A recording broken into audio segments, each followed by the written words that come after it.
The police establishment of Little Ashford, consisting primarily of Inspector Gerald Thornton and 2 constables, had arrived with the kind of methodical competence that comes from years of managing minor infractions and the occasional domestic disturbance in a village where serious crime was, until this afternoon, a theoretical abstraction. Inspector Thornton, a man in his mid-50s with the weathered face of someone who had spent considerable time outdoors before joining the constabulary, moved through the garden with practiced efficiency, his notebook already filling with preliminary observations and the names of those present at the time of Eleanor Ashford's death. The crime scene itself presented a peculiar arrangement of facts that seemed, at least on the surface, to suggest a narrative of passionate violence rather than calculated murder. The letter opener, once photographed and catalogued by the constables, was carefully placed into an evidence bag with practiced precision, and Dr. Hartley had provided a preliminary assessment that the wound, while deep and certainly fatal, had been delivered with considerable force but not with the precision one might expect of a practiced killer. The emotional turbulence that rippled through the assembled guests created an almost palpable atmosphere of confusion and accusation. Patricia Ashford, seated in one of the drawing-room chairs that had been hastily moved indoors as the afternoon light began to fail, displayed the kind of controlled distress that suggested shock rather than profound grief, her perfectly manicured hand clasped tightly together in her lap, her expression one of concerned sympathy with an undercurrent of something more complicated. Richard Ashford, by contrast, had retreated into a kind of nervous agitation, his thin frame perched on the edge of a settee, his fingers repeatedly running through his already disheveled hair, his eyes darting from face to face as though searching for some indication of how he ought to behave. Lord Ashford himself had assumed a rather commanding demeanour, taking charge of practical matters with the authority of a man accustomed to directing subordinates, yet his voice contained a tremor that suggested the shock had penetrated even his formidable sense of control. It was during these initial interviews that Miss Marple positioned herself with characteristic invisibility near the doorway of the drawing-room, her presence so unobtrusive that several of the police constables seemed scarcely to register that she was present at all. She knitted with steady, practiced hands, her needles clicking out a rhythm that was somehow soothing in the midst of the chaos, and her eyes, though apparently focused on the intricate pattern of fair isle she was creating, missed nothing of the interactions occurring before her. When Inspector Thornton interviewed the members of the household and the staff, what emerged was a timeline that seemed sufficiently clear to suggest rapid resolution. Eleanor Ashford had excused herself from the tea gathering at approximately 4 o'clock, stating that she wished to retrieve a book from the garden room, a book that was found later in her handbag, a mystery novel by Agatha Christie, which seemed to Miss Marple to be a particularly apt detail. No one had seen her afterward until Caroline Westbrook's discovery of her body 25 minutes later beneath the peach tree. The letter opener, Inspector Thornton explained to Lord Ashford with the tone of a man delivering regrettable but straightforward news, had come from the study desk, a distinctive piece that had apparently belonged to Eleanor's late grandfather, and which would have been known to anyone reasonably familiar with the household. The question of who had possessed access to it, therefore, seemed to encompass essentially everyone present at the gathering. It was during the examination of this detail that Miss Marple observed a curious reaction from Richard Ashford. When the inspector mentioned the letter opener's provenance and its usual location, Richard's fingers had stilled momentarily in their habitual hair-ruffling gesture, and his jaw had tightened almost imperceptibly. The reaction lasted perhaps 2 seconds before he seemed to collect himself, but in those 2 seconds, Miss Marple noted something that the inspector, focused as he was on the mechanical details of the investigation, appeared to have missed entirely. By the time the evening had fully settled into darkness, and the police had begun the laborious process of taking more detailed statements from each guest in turn, a preliminary theory had begun to form in the collective mind of the investigators. Eleanor Ashford, according to several accounts, had been a young woman of considerable spirit and strong opinions. She had, within the past months, become engaged to a young man from a neighboring village, a solicitor's son named Geoffrey Hastings, whose family was respectable if not particularly wealthy. Patricia Ashford had apparently voiced some reservations about the match, suggesting that Eleanor might do better for herself, a comment that had created what one of the guests described as a bit of tension in the household. Furthermore, there had been some discussion, overheard by the cook and subsequently reported to Inspector Thornton with the kind of gleeful indiscretion that servants in small villages seem to reserve for matters of family drama regarding Eleanor's inheritance. Lord Ashford's will was apparently quite generous toward his daughter, and this fact, coupled with the passion that might naturally attend a young woman's romantic entanglements, seemed to suggest a framework within which a crime might be understood. By 11 o'clock that evening, as the guests were finally permitted to depart and the household fell into an exhausted silence, Miss Marple sat in the guest room that Lady Westbrook had insisted she occupy for the hour's night, her knitting needles finally stilled in her lap. Her mind, however, continued to work with the steady persistence of those needles, turning over the details that had accumulated throughout the long afternoon and evening. The letter opener troubled her. Not its presence at the scene, but rather its very distinctiveness. Passionate crimes, she reflected, drawing on a lifetime of village observations, rarely involved such deliberate choices of weapon. People acted in the moment, reaching for whatever came to hand. Yet this murderer had selected a specific, identifiable object, almost as though they wished to direct suspicion in a particular direction. Or perhaps, she thought, setting aside her knitting and preparing for sleep with the methodical precision she brought to all things, they had simply grasped the first object available to them, and its significance was merely an accident of chance, a detail that seemed meaningful only because of the terrible drama through which it had passed. The morning following Eleanor Ashford's death arrived in Little Ashford with the kind of golden, indifferent beauty that autumn mornings often possess, as though the natural world had determined to ignore the human tragedy that had occurred within its boundaries. Miss Marple descended the stairs of Thornfield Hall at 7 o'clock, having slept with the efficient brevity that age and long practice had taught her, and found the household already stirring with the anxious energy that violent death inevitably produces in its wake. Lady Westbrook, despite her shock, had maintained the social courtesies that her position demanded, and breakfast was being laid out in the morning room with what appeared to be deliberate normalcy, though the selection seemed diminished somehow, as though grief itself had affected the quantity and variety of offerings. Lord Ashford appeared haggard, his usually immaculate appearance somewhat disheveled, his eyes carrying the peculiar hollowness of a man who has not slept and perhaps doubts whether sleep will ever again feel appropriate. Patricia, by contrast, had applied her cosmetics with particular care, and her black dress, produced seemingly from nowhere, as though she had anticipated the need for mourning attire, was both elegant and sufficiently somber to suggest appropriate gravity without appearing theatrical. It was Richard, however, who presented the most curious aspect to Miss Marple's observant eye. He appeared not merely distressed, but actively conflicted, his thin frame moving restlessly about the room, his fingers still engaged in their habitual nervous gestures, yet his eyes possessed a quality of calculation that seemed at odds with his otherwise apparent anxiety. Inspector Thornton arrived shortly after breakfast with a constable and the air of a man who had spent the night wrestling with preliminary evidence and had emerged with something approaching a working theory. He requested that the household gather in the drawing-room, and his manner, while maintaining the courtesy due to Lord Ashford's social position, contained an undertone of purposeful determination.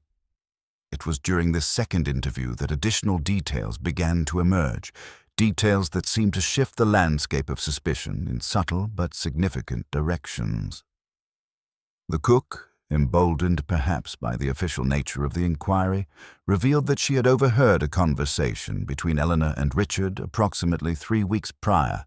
a conversation that had seemed heated, though she admitted she had not heard the specific words exchanged.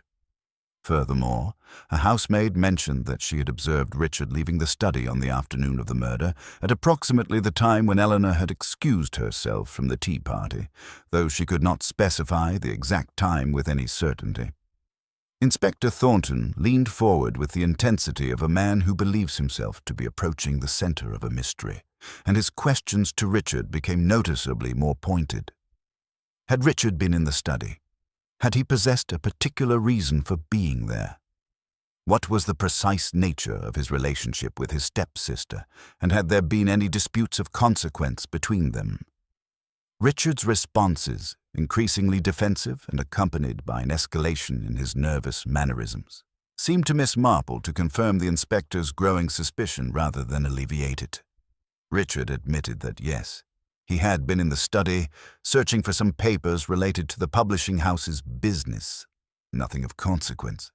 Certainly nothing to do with Eleanor's movements, but his manner of delivery, the way his voice seemed to rise slightly in pitch as he spoke, the particular rigidity of his posture, all suggested a young man aware that circumstances were aligning against him in ways he could not entirely control or explain.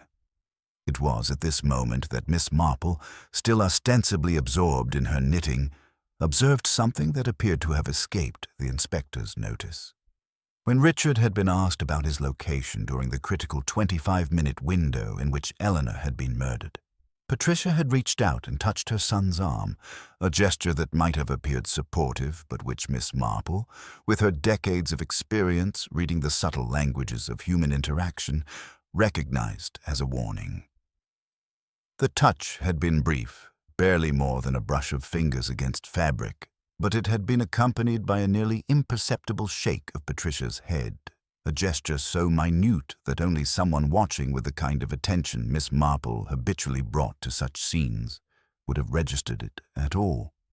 What this meant, precisely, remained opaque, but it suggested a current running beneath the surface of events that the official investigation had not yet penetrated. Over the course of the morning, as Inspector Thornton gradually shifted from general inquiry to something approaching active suspicion of Richard Ashford, Miss Marple found herself positioned to observe not only the inspector's interrogation, but also the reactions of the household members as they sat in various states of anxious attention. Lord Ashford watched his son with an expression that mingled disappointment and something approaching resignation, as though he had always suspected that Richard possessed some inherent weakness that would eventually manifest in spectacular fashion. Patricia, by contrast, displayed what appeared to be carefully controlled concern, her hands folded precisely in her lap, her expression one of sympathetic worry, yet her eyes carried a quality of watchfulness that suggested she was mentally several moves ahead of the developing situation. By midday, Inspector Thornton had essentially focused his investigation on Richard as the primary suspect, the accumulation of circumstantial evidence seemingly sufficient to justify this concentration of attention. Richard had been in the study. Richard had been aware of where the letter opener was located. Richard and Eleanor had apparently quarreled at some point in the recent past. Richard had no clear alibi for the critical time period. The logic was straightforward, almost inevitable in its progression, and Miss Marple recognized the particular danger that such seeming inevitability represented. In her long experience, she'd learned that the most dangerous aspect of human nature was not its capacity for deception, but rather its desperate desire to believe what was easiest to believe, to accept the narrative that seemed most obvious and thereby avoid the more complicated truths that often lurked beneath surfaces that appeared simple. As she sat with her knitting, her needles clicking out their steady rhythm, Miss Marple found herself wondering what precisely it was that Patricia had been warning her son not to say or do, and what stakes were significant enough to warrant such a subtle but unmistakable gesture of maternal intervention in the face of potential accusation of murder. By late afternoon, as the autumn light began its inevitable descent toward evening, a development occurred that seemed to crystallize the investigation in directions that Inspector Thornton appeared increasingly confident would lead to resolution. A constable arrived at Thornfield Hall bearing news that had been obtained through inquiries made at the local post office, and various shops in the village, news that appeared to corroborate the emerging narrative of Richard's guilt with what seemed like irrefutable clarity. Eleanor Ashford had, approximately 6 months prior, visited the offices of a solicitor in the neighboring town of Millbrook, and the purpose of this visit, obtained through discreet inquiry and the solicitor's professional willingness to cooperate with police investigation, had been to modify her will. She had removed Richard from her will entirely and had instead bequeathed her considerable personal inheritance to a charitable foundation dedicated to the support of unmarried mothers and their children, an institution that had apparently earned Eleanor's particular admiration and support. The revelation landed like a stone dropped into still water, creating concentric circles of implication that seemed to wash across the drawing room where the household had gathered. Lord Ashford's face darkened with what appeared to be a mixture of shock and disappointment. Patricia's expression shifted into something more openly calculating, and Richard, upon hearing this information, had gone white with a pallor that suggested genuine distress rather than mere theatrical dismay. Inspector Thornton, seizing upon this revelation with the confidence of a man who believed himself to have discovered the essential motive that transformed circumstance into culpability,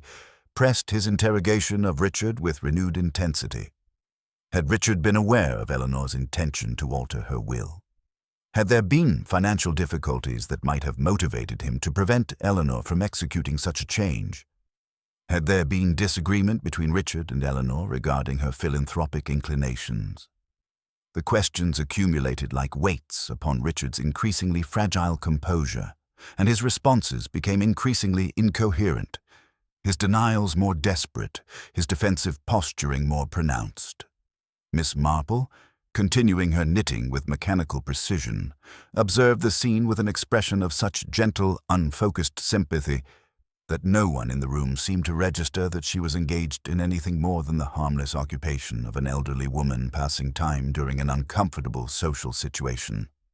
Yet her mind worked with an intensity that belied her placid exterior, turning over the details that had accumulated, examining them from angles that the inspector's more linear investigative approach had not yet explored.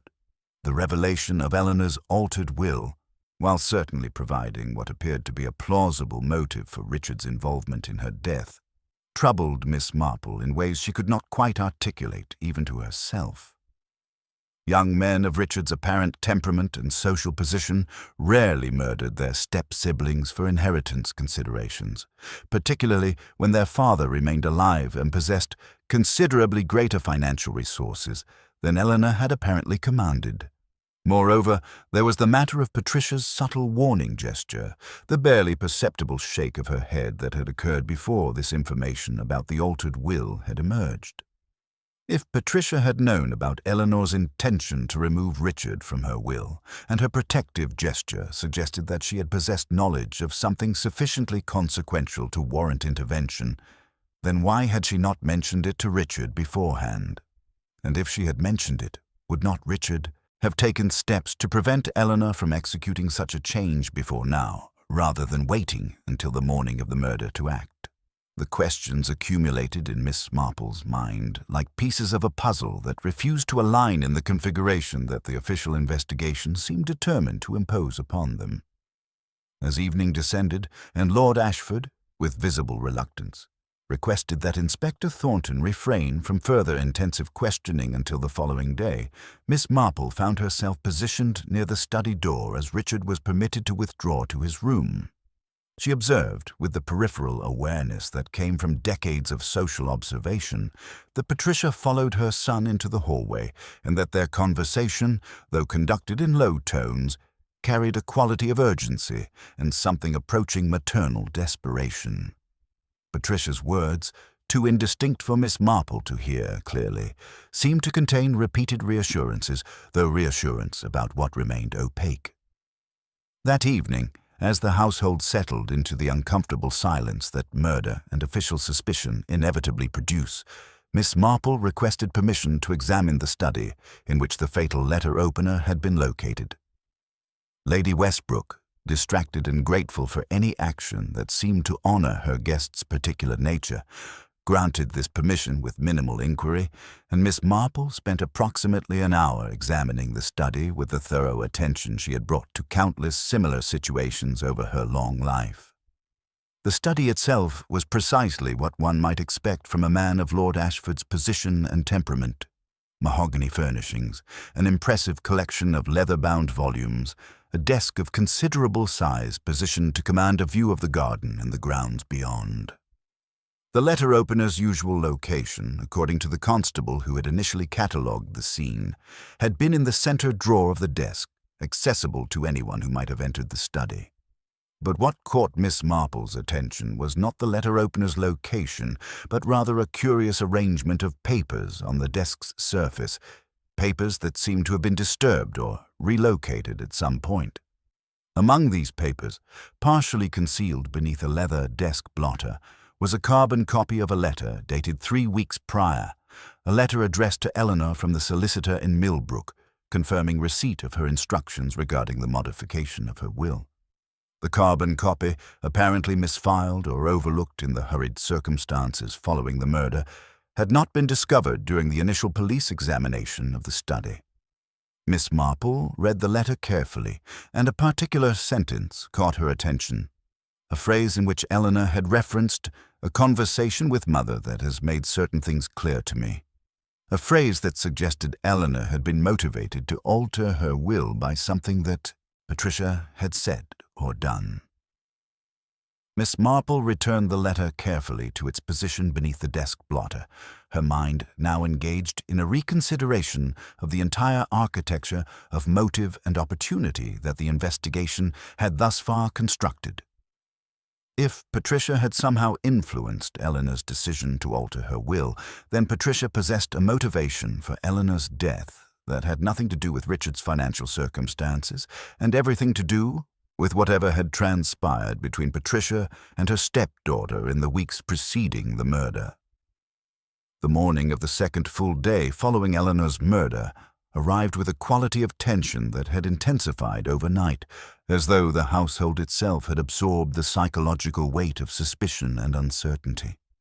Miss Marple, having spent considerable time during the previous evening in quiet conversation with Lady Westbrook, had gleaned additional information that seemed to confirm her emerging hypothesis regarding the true architecture of motive and culpability. Lady Westbrook, prompted by Miss Marple's gentle and apparently innocent inquiries about the household's history and dynamics, had revealed that Patricia's first marriage had ended in circumstances that remained somewhat mysterious to the village at large, though the broader outlines suggested infidelity on the part of Patricia's first husband and considerable financial consequences resulting from the dissolution of that union. Furthermore, Eleanor had apparently inherited a substantial sum from her maternal grandfather, a sum that, according to Lady Westbrook's recollection, had been the source of some discussion and perhaps resentment when Eleanor had come of age and assumed control of these resources. Most significantly, Lady Westbrook had mentioned, almost in passing, that Eleanor had recently become close with Geoffrey Hastings, her fiancé, and that this relationship had apparently precipitated some kind of disagreement or tension within the household, though the specific nature of this conflict remained unclear even to Lady Westbrook's well-informed social observations. Armed with this additional context, Miss Marple found herself positioned during breakfast to observe Patricia with renewed attention. And what she noted was the particular brittleness of Patricia's composure, the way her carefully applied cosmetics seemed to mask an underlying exhaustion, and the frequency with which her eyes drifted toward Richard with expressions that mingled concern with something more complicated. A kind of calculation, perhaps, or the particular anxiety of someone who finds themselves engaged in a precarious balancing act. When Inspector Thornton arrived mid-morning with the air of a man prepared to move toward formal arrest, he was accompanied by an additional constable and what appeared to be an atmosphere of official determination. He requested that Richard Ashford accompany him to the police station for purposes of more formal questioning, an announcement that produced immediate reactions of distress from Lord Ashford, and what Miss Marple observed to be a subtle but unmistakable message, communicated through Patricia's eyes to her son, a message that seemed to combine resignation with something approaching encouragement. It was at this crucial juncture that Miss Marple, setting aside her knitting with deliberate care, rose from her chair with the studied slowness appropriate to her apparent age and approached Inspector Thornton with an expression of gentle concern and tentative deference. She requested, in the soft and almost apologetic tones she habitually employed in such circumstances, whether the inspector might permit her a few moments of his time, as she had observed certain details during her examination of the study the previous evening that she believed might merit his consideration before proceeding with any formal charges. Inspector Thornton, exhibiting the particular mixture of professional courtesy and underlying skepticism that senior police officers typically reserve for well-meaning elderly women who fancied themselves amateur investigators, nonetheless acceded to Miss Marple's request with a show of patient indulgence. Miss Marple led him to the study and, with movements that conveyed genuine hesitation rather than confidence, indicated the carbon copy of the solicitor's letter that she had discovered beneath the desk blotter. She noted, with her characteristic emphasis on apparent accident and innocent observation rather than deliberate deduction, that this letter seemed to suggest Eleanor had altered her will under the influence of a conversation with her stepmother, and that this fact might be worthy of exploration before pursuing lines of inquiry that focused exclusively on young Mr. Richard Ashford. Inspector Thornton examined the letter with visible irritation, as though Miss Marple had presented him with information that complicated rather than clarified his investigation. Yet he seemed obliged by professional courtesy to acknowledge the potential significance of this discovery. Moreover, Miss Marple ventured delicately. Had the inspector considered whether it might be worth investigating whether Eleanor had possessed knowledge of financial difficulties that might have affected her stepmother's circumstances? Had he examined whether Eleanor's inheritance and her influence over it might have represented resources that her stepmother had somehow expected to access or control? The questions were posed with such apparent innocence, such genuine uncertainty, that they seemed almost reluctant observations rather than purposeful redirections of investigative focus. Yet their implications, once articulated, seemed to settle into the inspector's consciousness with growing force. Patricia, after all, had experienced financial reverses following her first marriage. Eleanor's considerable inheritance represented significant resources. Eleanor's recent engagement to Geoffrey Hastings, a relationship that Patricia appeared to have viewed with something approaching hostility, suggested that Eleanor's wealth might soon pass beyond the family's control entirely. Most significantly, Eleanor's alteration of her will, removing Richard from her beneficiaries and replacing him with a charitable institution, suggested a rupture in family relationships that might have originated not from Richard's actions, but from Patricia's own conduct or words. Inspector Thornton's expression shifted gradually from skepticism to something approaching uncomfortable recognition of the investigative ground he had not yet explored. He requested Miss Marple's permission to conduct a more thorough examination of Patricia's financial circumstances and her relationship with Eleanor during the months preceding the murder, and Miss Marple assented with the gentle demeanor of someone offering tentative suggestions to a professional far more qualified than herself. As the inspector departed to execute these new investigative directions, Miss Marple observed Richard's face shift from anxiety toward something approximating cautious hope, while Patricia's carefully maintained composure seemed to fragment almost imperceptibly, a subtle faltering that suggested the foundation upon which she had constructed her defense against suspicion was beginning to show stress fractures. The momentum of the investigation, which had seemed so determinedly fixed upon Richard, had begun to shift in directions that Patricia had apparently not anticipated, and Miss Marple, returning to her knitting with movements of such deliberate ordinariness that her intervention seemed to have been nothing more significant than the casual observation of an elderly guest, prepared herself for the developments that would inevitably follow. The afternoon that followed Miss Marple's intervention proved to be one of those peculiar periods in which the machinery of official investigation, once redirected, seemed to acquire an almost inexorable momentum of its own. Inspector Thornton, having departed Thornfield Hall with what appeared to be renewed purpose, returned within 3 hours, accompanied by a constable, and carrying with him the kind of controlled tension that suggested he had uncovered information of substantial significance. What he had discovered through inquiries made at Lord Ashford's bank and through conversations with Patricia's solicitor in London was a pattern of financial difficulty that had been carefully concealed beneath a facade of respectability and social competence. Patricia, it emerged, had experienced considerable financial losses following her divorce from her first husband, losses that had been partially ameliorated by Lord Ashford's generosity, but which had left her in a position of underlying financial vulnerability. More significantly, Patricia had apparently engaged in a series of increasingly desperate financial maneuvers over the preceding 18 months, including the securing of loans against properties she did not entirely own, and the pursuit of business ventures that had proven unsuccessful and costly. Eleanor's inheritance, which comprised approximately £40,000 along with several pieces of valuable property, represented not merely a sum of money but rather a potential solution to Patricia's accumulating financial crisis. Moreover, the solicitor had provided information suggesting that Eleanor had apparently informed her stepmother of her intention to alter her will, a conversation that had apparently been heated and accusatory in nature, with Eleanor suggesting that Patricia had been seeking to manipulate her into providing financial support for schemes that Eleanor considered dubious and potentially fraudulent.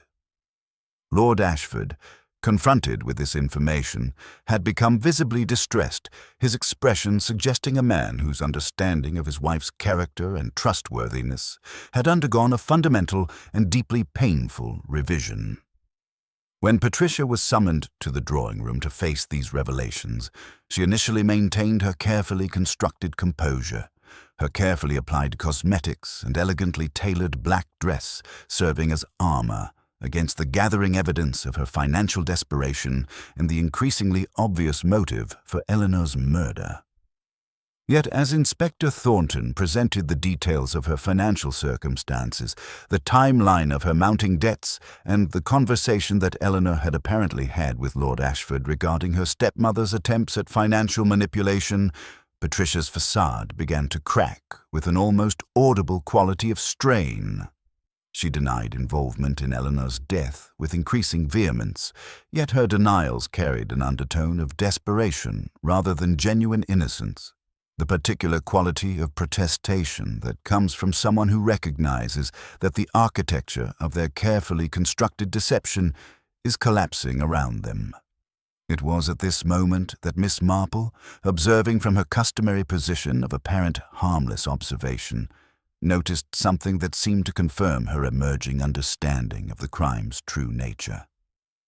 When Patricia had been informed of Eleanor's conversation with her father regarding Patricia's financial schemes, Patricia's eyes had darted momentarily toward Richard, and in that glance there had been conveyed a complex message of resentment, accusation, and something approaching maternal betrayal. The glance suggested that Patricia had apparently believed Richard possessed knowledge of her financial difficulties and had perhaps even been sympathetic to her plight. Yet Eleanor's disclosure to Lord Ashford suggested that Richard had either failed to prevent Eleanor from speaking or had himself contributed to Eleanor's decision to inform their father of Patricia's conduct. This revelation within the larger revelation seemed to Miss Marple to illuminate the true architecture of the household's internal dynamics, an architecture far more complex and fraught with competing loyalties and resentments than the surface presentation had suggested. As Patricia continued her increasingly frantic denials, Miss Marple found herself moved to make an observation, one phrased with such gentle hesitation that it seemed almost apologetic in its delivery. She noted, with the air of someone merely thinking aloud rather than making a definitive statement, that the letter opener itself raised certain questions of particular interest. If one possessed a genuine intention to commit murder, would one necessarily select so distinctive and identifiable a weapon, one whose ownership and normal location were known to virtually everyone in the household? Or would such a choice suggest, rather, that the murderer had acted in a moment of intense passion, reaching for whatever came to hand, without regard for the consequences of that choice? Had anyone, Miss Marple wondered with apparent innocent curiosity, considered whether Eleanor's murderer might have been someone driven by a sudden eruption of desperate emotion rather than calculated premeditation? Inspector Thornton seemed momentarily puzzled by Miss Marple's intervention, yet as he considered her suggestion, something appeared to shift in his understanding of the crime itself. He turned to Patricia with renewed intensity and inquired whether she had, in fact, encountered Eleanor at some point during the afternoon of the murder, whether there had perhaps been a conversation or confrontation that had escalated beyond what Patricia had initially been willing to acknowledge. Patricia's response was silence, a silence that extended for several long moments and that seemed to carry within it the weight of accumulated deception finally reaching its breaking point. When she finally spoke, her voice had lost its artificial brittleness and had taken on instead a quality of exhausted resignation. She had encountered Eleanor, she admitted, near the peach trees at approximately 4:15 on the afternoon of the murder. Eleanor had been dismissive and cruel, Patricia said, speaking of Patricia's financial difficulties with contempt and coldness, suggesting that Patricia had always been motivated by greed and self-interest, and declaring with finality that she would never provide any financial assistance, regardless of Patricia's circumstances. Eleanor had been, Patricia said, with a bitterness that seemed to cut deeply, utterly indifferent to the suffering that Patricia's financial straits had caused her, viewing Patricia's difficulties as consequences of moral failure rather than misfortune. The argument had escalated, Patricia continued, her voice now barely above a whisper, and at some moment during the heated exchange, Patricia had seized the letter opener that she had been holding.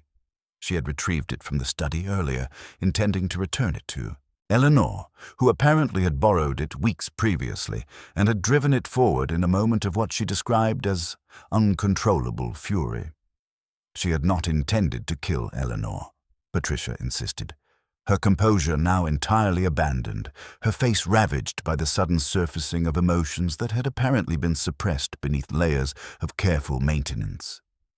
She had acted in passion, in a moment of desperation born from Eleanor's cruelty and indifference, and she had almost immediately regretted the act. Yet by then it was too late, the damage irreversible, the consequences inevitable.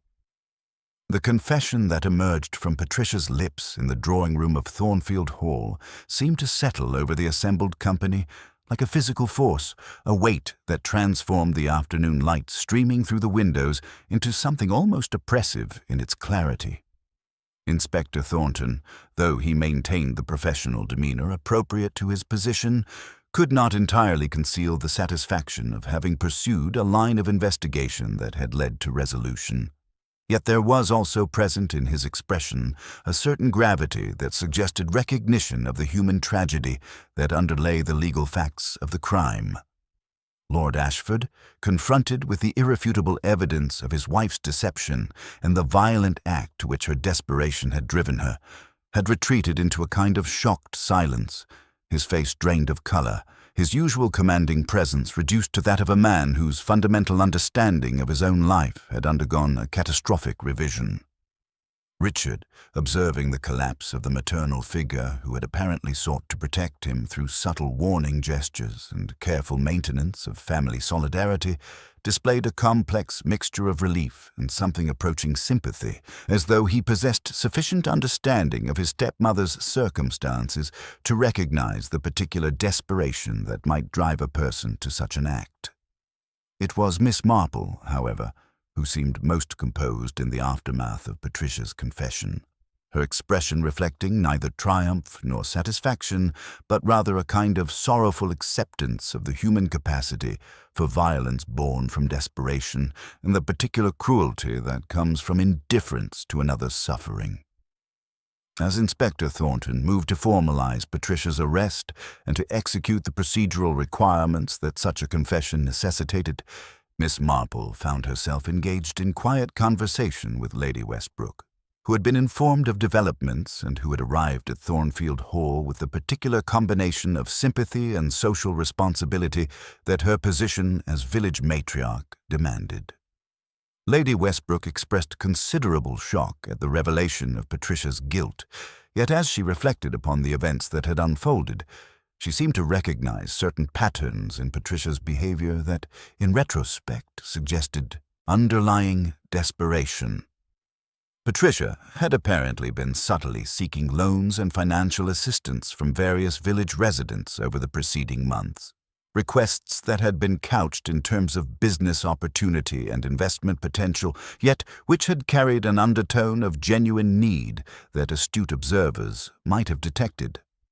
Moreover, Patricia's increasingly pointed criticism of Eleanor's charitable inclinations and her apparent resentment of Eleanor's engagement to Geoffrey Hastings now seemed, in light of the confession, to have stemmed from considerably darker motivations than mere maternal concern for her stepdaughter's welfare.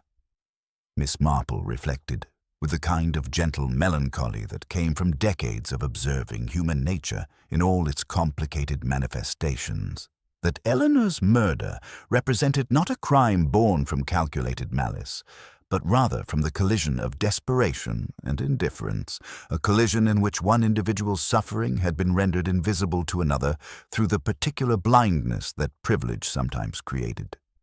Eleanor, secure in her financial circumstances and confident in her ability to direct her own life and resources according to her own moral convictions,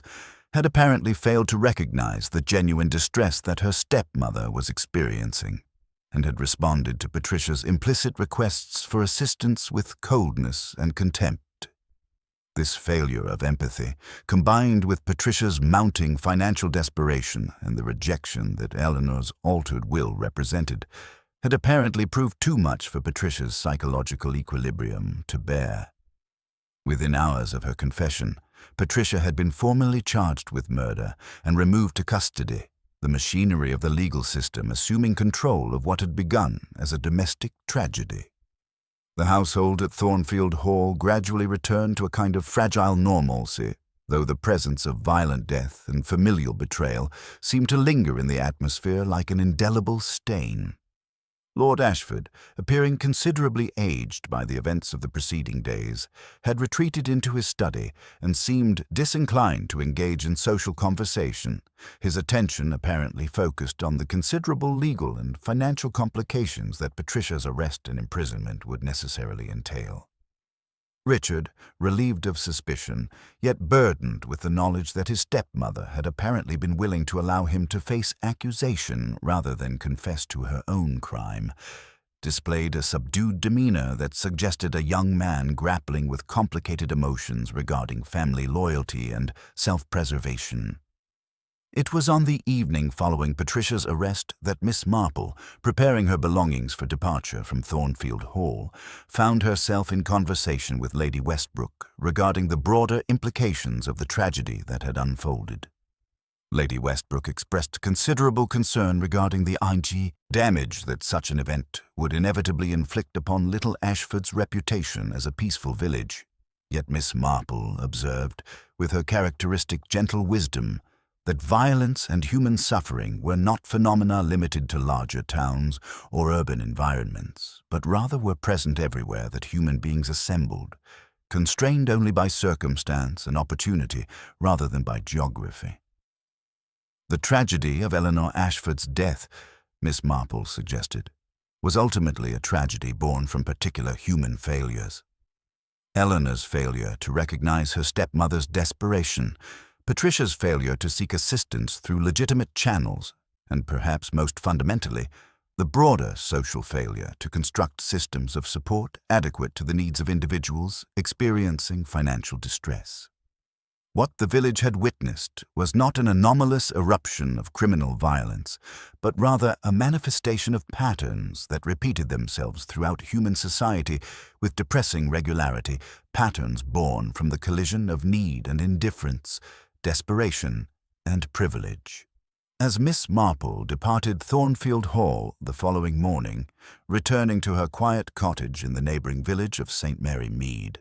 she carried with her not the satisfaction of having solved a mystery, but rather a deepened understanding of the particular tragedy that attends human beings' frequent inability to see beyond their own immediate circumstances, to recognize the suffering of those around them, a failure that seemed to her to be perhaps the most fundamental source of the violence and cruelty that periodically erupted into the peaceful surfaces of supposedly civilized communities. The weeks that followed Eleanor Ashford's death proceeded with the kind of methodical progression that the English legal system, for all its flaws and inefficiencies, seemed designed to impose upon even the most extraordinary circumstances. Miss Marple, having returned to her cottage and resumed her accustomed routines of knitting, gardening, and careful social observation within her own village community, found herself drawn nonetheless into the broader developments of the case through the inevitable channels of village gossip and the occasional letter from Lady Westbrook, who maintained a correspondence with Miss Marple regarding the unfolding consequences of Eleanor's murder. Patricia Ashford had, through her legal representatives, pursued a course that seemed designed to mitigate rather than deny her culpability. Her confession had been detailed and appeared to the legal professionals involved to constitute an acknowledgement of guilt that would render trial unnecessary. Yet the question of whether Patricia's action constituted premeditated murder or manslaughter driven by passion and desperation remained a matter of considerable legal controversy. The psychological evaluations that were conducted as part of the pre-sentencing process apparently revealed that Patricia had been experiencing a state of financial and emotional desperation that bordered on psychological crisis in the months preceding Eleanor's death, and that her act, while undeniably criminal, had emerged from a psychological condition rather than from calculated malice. It was precisely this question, whether Patricia's crime represented murder or manslaughter, whether it emerged from premeditation or from an eruption of uncontrollable emotion, that seemed to occupy Miss Marple's thoughts with particular persistence as autumn gradually yielded to winter and the English countryside transformed into the grey and sodden landscape that characterized the season. She found herself reflecting, in the quiet hours of her days, upon the precise nature of Patricia's mental state at the moment when she had seized the letter-opener and driven it into Eleanor's chest, wondering whether that action represented something that Patricia had contemplated and rejected numerous times before finally succumbing to temptation, or whether it represented a genuine moment of uncontrollable fury in which reason and restraint had been entirely obliterated by emotion. The distinction seemed to Miss Marple to matter considerably, not merely from a legal perspective, but from a moral and philosophical perspective as well. For it spoke to fundamental questions regarding human responsibility and the degree to which individuals could be held accountable for actions that emerged from psychological states beyond their complete control. It was during this period of reflection that Miss Marple received a visitor, a development that was sufficiently unusual to warrant considerable attention within her quiet household. Richard Ashford, having taken leave from his position at the publishing house, had travelled to St. Mary Mead specifically to speak with Miss Marple regarding matters that he felt required her particular insight and perspective. He arrived on an afternoon of considerable dampness and cold, his appearance suggesting both genuine distress and considerable uncertainty regarding the appropriateness of imposing upon Miss Marple's time and attention.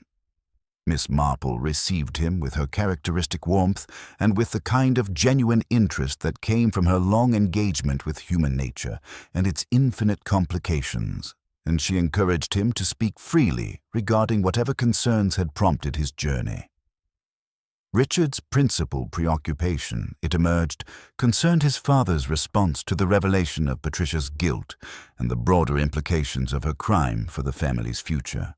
Lord Ashford, Richard explained, had apparently experienced a kind of emotional collapse following Patricia's arrest, a collapse that had manifested not in dramatic displays of grief or rage, but rather in a gradual withdrawal from social engagement and an apparent loss of interest in the business concerns that had previously dominated his attention and energy. More troublingly, Lord Ashford seemed to be engaged in a process of revisiting his entire relationship with Patricia,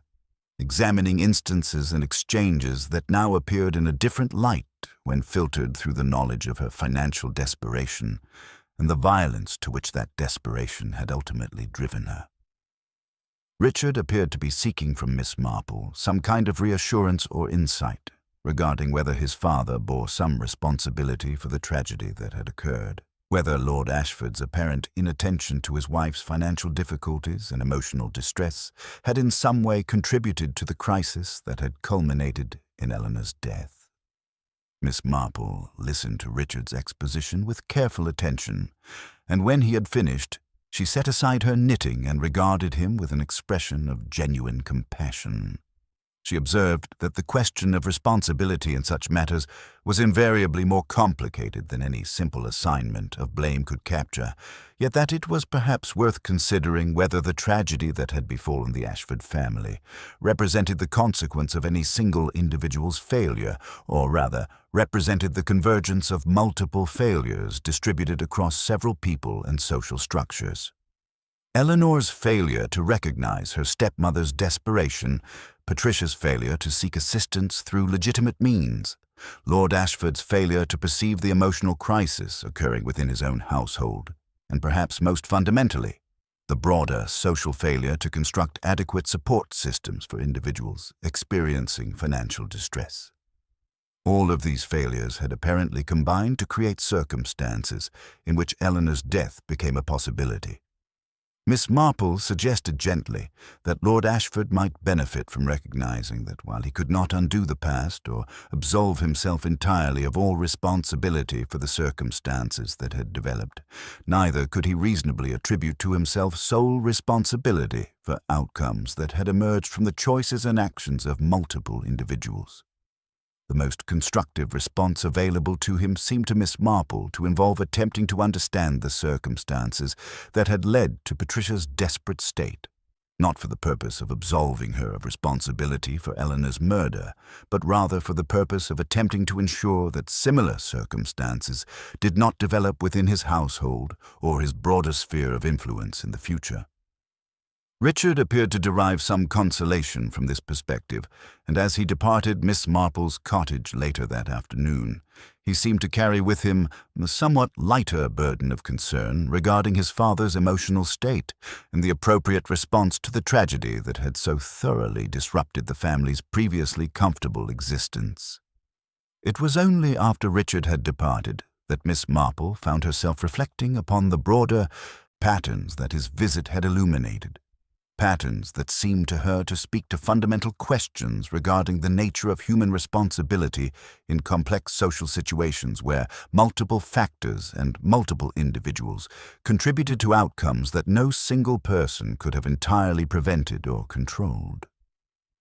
The tragedy of Eleanor Ashford's death in this analysis represented not a failure of a single individual to act correctly, but rather a systemic failure in which financial desperation, emotional blindness, and social indifference had combined to create conditions in which violence became inevitable. The winter months proceeded with their customary bleakness, the English landscape transforming into a palette of grays and browns, the shorter days seeming to compress human experience into smaller spaces and narrower perspectives. It was during this period that news arrived in St. Mary Mead regarding the resolution of Patricia Ashford's case through the legal system, news that seemed to Miss Marple to carry implications that extended far beyond the immediate facts of sentencing and legal disposition. Patricia had been convicted not of murder, but of manslaughter, the distinction reflecting the judicial recognition that her crime, while undeniably resulting in Eleanor's death, had emerged from a state of emotional and psychological crisis, rather than from premeditated intent to kill. She had received a sentence of 14 years imprisonment, a term that seemed to Miss Marple to represent a kind of compromise between the demands of justice and the recognition of the particular circumstances from which her crime had emerged. The judgment had apparently provoked considerable discussion within Little Ashford and the surrounding villages, discussion that tended to divide along predictable social lines. Those inclined towards sympathy, viewing Patricia's financial desperation and emotional state as mitigating factors worthy of consideration, while those inclined towards stricter moral judgment viewed the conviction as insufficient recognition of the gravity of taking another human being's life. Miss Marple, observing these discussions through the medium of village gossip and occasional correspondence, found herself somewhat troubled by what seemed to her to be an oversimplification of the moral and psychological complexities that the case represented. She found herself drawn to reconsider the events that had culminated in Eleanor's death, to examine them from angles that the legal proceedings, focused as they necessarily were on questions of guilt and appropriate punishment, had perhaps not fully explored. There was, in particular, a detail that had troubled Miss Marple since the moment of Patricia's confession, a detail so minor and apparently insignificant that it seemed scarcely worthy of attention, yet which nonetheless suggested certain questions about the precise circumstances of the murder that had not been fully addressed. Patricia had stated that she had retrieved the letter opener from the study earlier in the afternoon, intending to return it to Eleanor, who had apparently borrowed it weeks previously. Yet this explanation seemed to Miss Marple to raise certain questions regarding Eleanor's reason for borrowing so distinctive and apparently valuable an object in the first place, questions that had not been pursued during the investigation or during Patricia's confession. Miss Marple found herself drawn to write to Inspector Thornton, a communication that she approached with considerable hesitation and with language designed to suggest tentative inquiry rather than definitive assertion. She inquired whether the inspector had explored whether Eleanor had possessed any particular reason for borrowing the letter opener, whether Eleanor might have required it for some specific purpose that might illuminate her state of mind or her intentions in the period preceding her death. She posed these questions with the air of someone making innocent observations rather than directing an investigation, yet the questions themselves carried implications that seemed to Miss Marple to warrant exploration. Inspector Thornton's response, which arrived approximately 1 week after Miss Marple's inquiry, contained information that seemed to confirm her suspicion that certain aspects of Eleanor's circumstances had not been fully examined. Eleanor had apparently borrowed the letter opener approximately 3 weeks prior, at a time coinciding with her visit to the solicitor in Millbrook to alter her will. She had used the letter opener, it seemed, to open correspondence related to her estate and financial matters, correspondence that she had apparently wished to examine in privacy, away from the household's common areas. More significantly, Eleanor had apparently used the letter opener to open a sealed envelope containing documents related to her grandfather's will and to the circumstances surrounding the establishment of her inheritance, documents that had apparently contained information that had prompted her to alter her own will and to distance herself from her stepmother. This revelation, while appearing tangential to the immediate question of Patricia's guilt, seemed to Miss Marple to illuminate the psychological landscape that had led to Eleanor's death in ways that the confession had not fully articulated. Eleanor's borrowing of the letter opener, her examination of her estate documents, and her subsequent decision to alter her will all appeared to form part of a coherent sequence of actions through which Eleanor had been engaged in a process of taking control of her financial circumstances and asserting her own moral autonomy regarding the disposition of her resources. Eleanor's subsequent coldness toward Patricia, her refusal of Patricia's implicit requests for financial assistance, and her apparent contempt for what she perceived as Patricia's financial irresponsibility all appeared to emerge from this process of asserting control over her own inheritance and rejecting what she apparently viewed as inappropriate claims upon her resources. The letter opener itself, therefore, had carried significance beyond its mere utility as a weapon or its value as a material object. It represented, in a sense, Eleanor's assertion of her own agency and her claim to authority over her own financial and moral decisions. When Patricia had seized it and driven it into Eleanor's chest, she had been grasping not merely an object but a symbol of Eleanor's refusal to acknowledge Patricia's needs or to provide the financial assistance that Patricia desperately required. This psychological interpretation seemed to Miss Marple to deepen her understanding of the tragedy without in any way diminishing Patricia's culpability or her responsibility for Eleanor's death. Indeed, if anything, this expanded understanding seemed to suggest that the tragedy represented something considerably more profound than a simple conflict between financial need and refusal of assistance. It represented instead a fundamental collision between two individuals' incompatible understandings of obligation, responsibility, and the proper use of wealth and resources. Eleanor, secure in her financial circumstances, had viewed charitable giving and the support of causes that reflected her moral convictions as appropriate uses of her inheritance. Patricia, desperate and facing potential financial ruin, had viewed Eleanor's wealth as a resource that ought to be available to family members in crisis.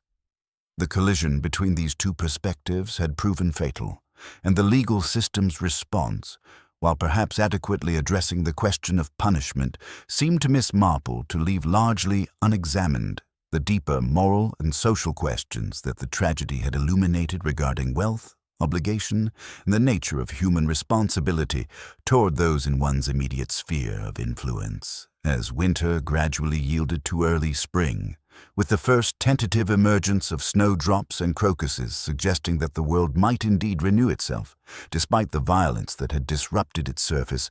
Miss Marple found herself engaged in a particular kind of contemplation that seemed to deepen rather than resolve the questions that Eleanor Ashford's death had raised. She had received, through Lady Westbrook's continuing correspondence, news that Lord Ashford had gradually emerged from the emotional withdrawal that had characterized his response to Patricia's arrest, and that he had begun to involve himself once more in his banking business and his household affairs. Yet the family's social position had apparently undergone a fundamental alteration, subtle but unmistakable to those familiar with the intricate hierarchies of English village society. Invitations to social events had become noticeably less frequent, and when the family did appear in public settings, there seemed to exist a kind of social distance, an acknowledgement of the stain that violent crime, even when committed by a family member, inevitably left upon a household's reputation and standing. Richard Ashford had apparently resumed his position at the publishing house, though he seemed, according to Lady Westbrook's observations, to have withdrawn somewhat from the social life of the village, as though he desired to distance himself from the associations and implications that the murder had created. It was against this backdrop of gradual adjustment and the slow reintegration of the Ashford family into the normal rhythms of village life that Miss Marple received an unexpected visitor, a development that was sufficiently unusual to warrant considerable surprise and careful attention. Geoffrey Hastings, Eleanor's former fiancé, arrived at Miss Marple's cottage on an afternoon of considerable dampness and emerging spring warmth, his appearance suggesting a young man laboring under considerable emotional weight and seeking some form of insight or understanding that he apparently believed Miss Marple might provide. Miss Marple received him with her customary courtesy, and as she settled him in her sitting room with tea and the kind of gentle attention that seemed to encourage people to speak freely about matters that troubled them, she observed that Geoffrey appeared to be struggling with questions that extended beyond the immediate tragedy of Eleanor's death. Geoffrey's principal concern, it emerged, involved what he described as persistent uncertainty regarding whether Eleanor's death might somehow have been prevented had he himself been more attentive to Eleanor's circumstances and more responsive to certain hints and suggestions that Eleanor had apparently made in the weeks preceding her death. Eleanor had apparently mentioned, in what Geoffrey had initially dismissed as casual conversation, that her relationship with her stepmother had become increasingly strained, and that her stepmother seemed to be experiencing some kind of emotional crisis that Eleanor found both troubling and bewildering. Geoffrey had apparently chosen not to pursue these observations in detail, attributing them to the normal tensions that seemed to characterize many families, and he now found himself tormented by the possibility that, had he pressed Eleanor for greater detail or encouraged her to confide more fully in him regarding her family circumstances, he might somehow have prevented the tragedy that had ultimately claimed Eleanor's life. Miss Marple listened to Geoffrey's exposition with careful attention, and when he had finished, she regarded him with an expression of genuine compassion tempered by the kind of gentle clarity that came from decades of observing human nature and its characteristic patterns. She suggested to Geoffrey that one of the most persistent and insidious forms of self-reproach that human beings seem to experience involved a kind of retrospective reconstruction of events in which one imagined that different choices or greater attentiveness at particular moments might have prevented outcomes that had actually been determined by factors far beyond any single individual's control or perception. While it was true that Eleanor had apparently experienced tension with her stepmother, Miss Marple observed, it seemed improbable that Eleanor herself had possessed any genuine awareness of the depth of Patricia's financial desperation, or the degree to which Eleanor's refusal of financial assistance might precipitate a crisis in Patricia's psychological state. Eleanor's failure to recognize her stepmother's desperation represented a form of emotional blindness, but it was a blindness that seemed to Miss Marple to be comprehensible, given the very different financial circumstances in which Eleanor and Patricia existed. Eleanor, secure in her own inheritance and confident in her ability to direct her own life according to her own moral convictions, seemed to have been genuinely unable to imagine the particular terror and desperation that financial insecurity might generate in someone less privileged. This failure represented a tragedy, certainly, but it was not a tragedy for which Geoffrey could reasonably hold himself responsible. Nor indeed was it a tragedy that any single individual's greater attentiveness could necessarily have prevented. Geoffrey appeared to derive some consolation from this perspective, though Miss Marple observed that his relief seemed only partial, as though deeper layers of guilt and regret persisted beneath the surface of his conscious awareness. As Geoffrey departed Miss Marple's cottage later that afternoon, having apparently exhausted the particular emotional concerns that had prompted his visit, Miss Marple found herself reflecting upon the ways in which tragedy seemed to generate an almost automatic response of self-recrimination in those who had been touched by it, even when that self-recrimination lacked any rational foundation. The human capacity to imagine alternative scenarios in which different choices might have altered outcomes seemed to Miss Marple to be almost boundless, and it represented a psychological pattern that she had observed repeatedly throughout her long life. People seemed to find it more bearable to blame themselves for outcomes that had actually resulted from circumstances beyond their control than to accept the difficult truth that human beings existed in a world in which suffering and death often occurred despite the best intentions and efforts of those around them. This inclination toward self-blame, while understandable from a psychological perspective, seemed to Miss Marple to represent a fundamental misunderstanding of the nature of responsibility and causation, an inclination that often left individuals bearing burdens of guilt that they had not truly earned and could not reasonably be expected to bear.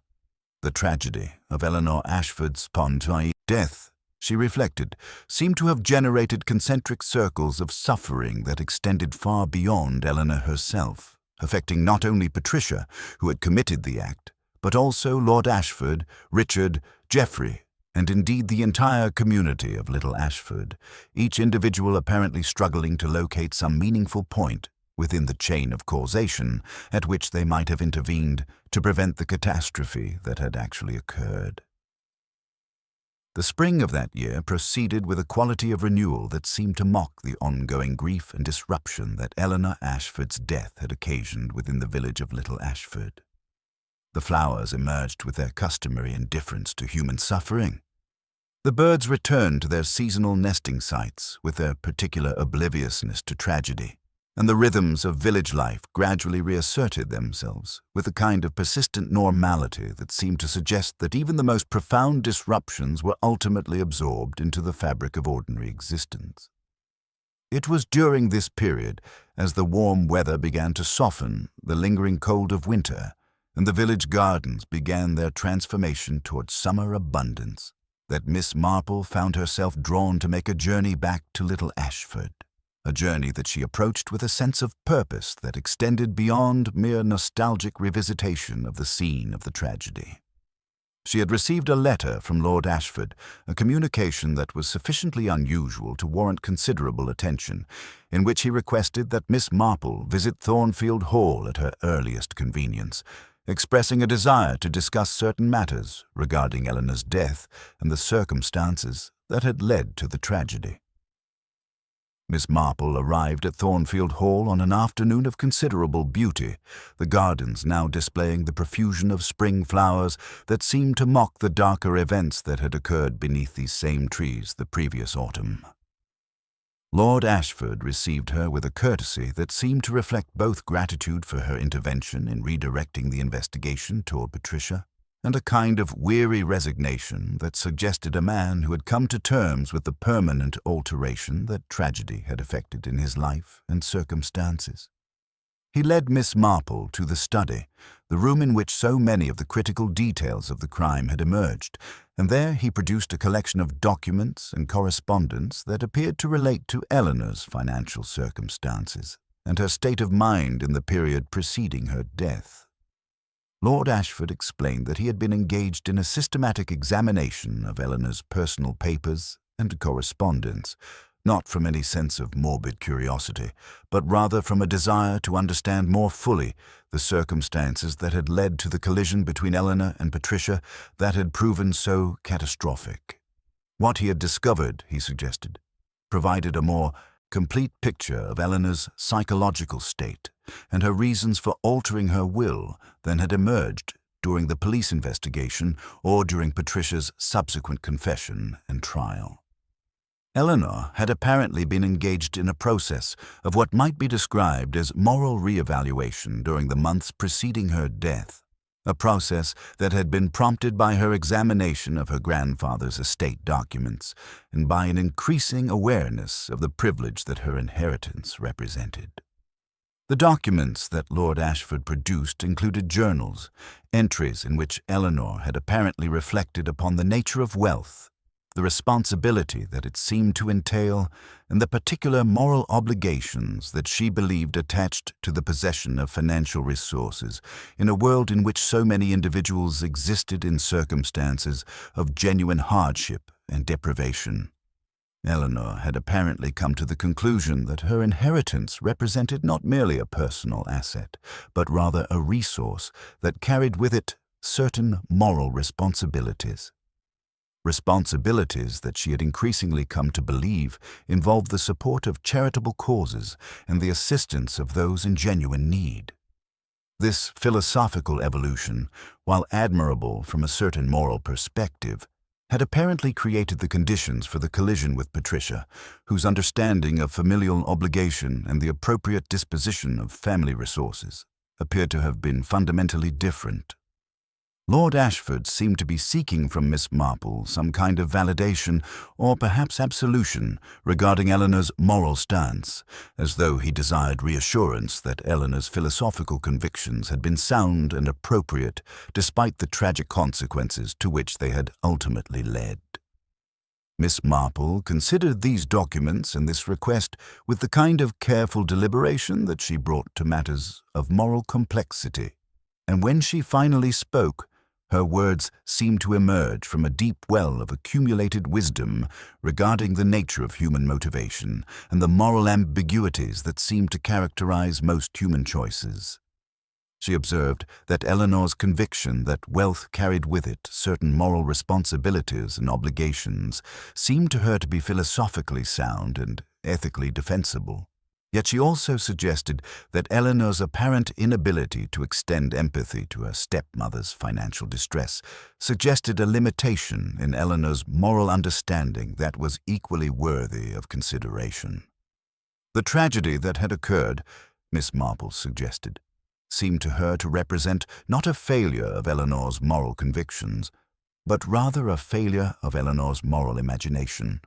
a failure to recognize that her stepmother existed in circumstances of genuine desperation that were as real and as deserving of compassion as the abstract suffering of the charitable causes that Eleanor had chosen to support. Eleanor's death, therefore, represented not merely the consequence of Patricia's crime, but also a kind of judgment upon Eleanor's own limitations of understanding and empathy, limitations that no amount of moral conviction could compensate for. Lord Ashford appeared to derive considerable comfort from this interpretation, as though Miss Marple's suggestion that Eleanor's death represented a complex interplay of multiple moral failures rather than a simple triumph of evils over good seemed to offer him some framework within which he could process the tragedy without being driven to despair by the sense that his daughter had been simply a victim of random violence. As Miss Marple departed Thornfield Hall late in the afternoon, travelling back toward her cottage in the quiet village of St. Mary Mead, she found herself reflecting upon the nature of tragedy and the ways in which human beings seem to construct narratives of meaning around events that ultimately resisted such narrative organization. Eleanor Ashford's death had emerged from a collision of different individuals' incompatible understandings of obligation, responsibility, and the proper use of wealth and resources, understandings that had been shaped by their very different life circumstances and moral convictions. No single individual bore full responsibility for the tragedy, and yet all of those involved, Eleanor in her moral blindness, Patricia in her desperate grasping for resources, Lord Ashford in his apparent inattention to his wife's emotional crisis, and even Miss Marple herself in her initial reluctance to question the obvious narrative that the investigation had seemed to construct,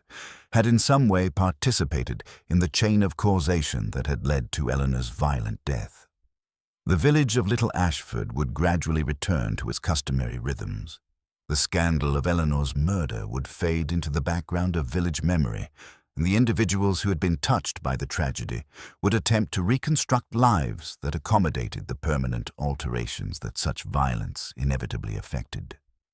Yet Miss Marple understood, with a particular clarity that came from decades of observation, that the true legacy of Eleanor's death would not be the legal resolution or the assignment of criminal responsibility, but rather the subtle ways in which the tragedy would reshape the moral consciousness of all those who had been touched by it, prompting deeper reflection upon the nature of human obligation, the limitations of moral conviction in the absence of empathy, and the particular dangers that arose when individuals failed to recognize the suffering of those in their immediate sphere of influence.